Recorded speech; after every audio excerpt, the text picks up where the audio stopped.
Joining us now is Mary Ellen Carroll. She's the Executive Director of San Francisco Department of Emergency Management. Thank you so much for joining us.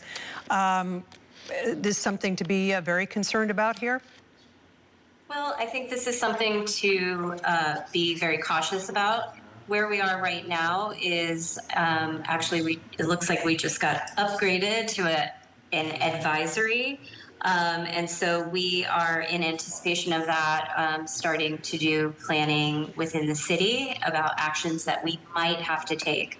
So a few key things to just note right now. First of all, this is a far source earthquake. So unlike what happened at the end of last year when we had a tsunami warning, and it was had to move very quickly because that was an earthquake that happened on the California coast. This is much farther away. It is a much larger event, however. The good news is that we do have time to prepare. Any event that would hit us would be later or in the early hours of the morning after midnight. Right now, the most important thing for folks to do is to stay vigilant, especially anyone who lives near the coastline. We encourage everyone to look at a tsunami map.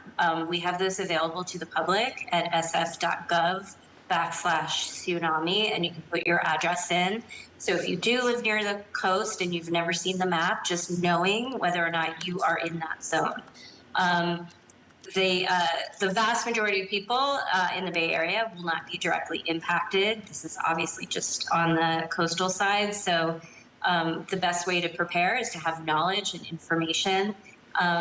We are awaiting more information just in a few minutes from the National Weather Service, where we will have hopefully a better sense of timing and size that we may be able to expect. So we are all ready, and we are pushing out information right now for the public. The best thing to do is to stay informed and prepared. So if you are near the coast and this hits, there is a possibility of having to evacuate near the coast depending on the information we receive.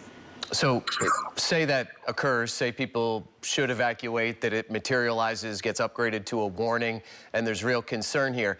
Would there be a siren that goes off? I know there used to be a thing where they tested it once a week at noon in the city along the coastal areas. Or how would people know if they're not, watching the news, or if they don't get a text from a friend? We will be pushing out alerts, and normally what we will anticipate to happen, and we'll confirm this, is that the National Tsunami Center will send out a wireless emergency alert, the WIA, which is other people know as like the Amber Alert, that will go to people's phone, just as it did in December last year, November, December last year, when we had the tsunami warning. This time we have a lot more warning, and there is a lot of information being pushed out. We'll most likely be putting out an SF alert, so we will push out to make sure people know as much as possible. In the event that we do have to evacuate, we will have first responders on the streets, clearing out, making announcements for that to happen. Again, at this point, we do not have information that indicate an evacuation, but we're preparing for that. And again, I want to remind folks that it is only the areas that could potentially be in the zone nearest to the water that would need to move. And this is not an evacuation of the entire region of the city. And that in some cases, it could just be walking a block or two for a period of time until the danger has passed. So yes, go ahead. Yeah, I mean, just practically speaking, if people are going to stay up, past midnight, just, on pins and needles, should they have their bags packed? And when you say walking to higher ground, how high and how far away from the water do you need to be?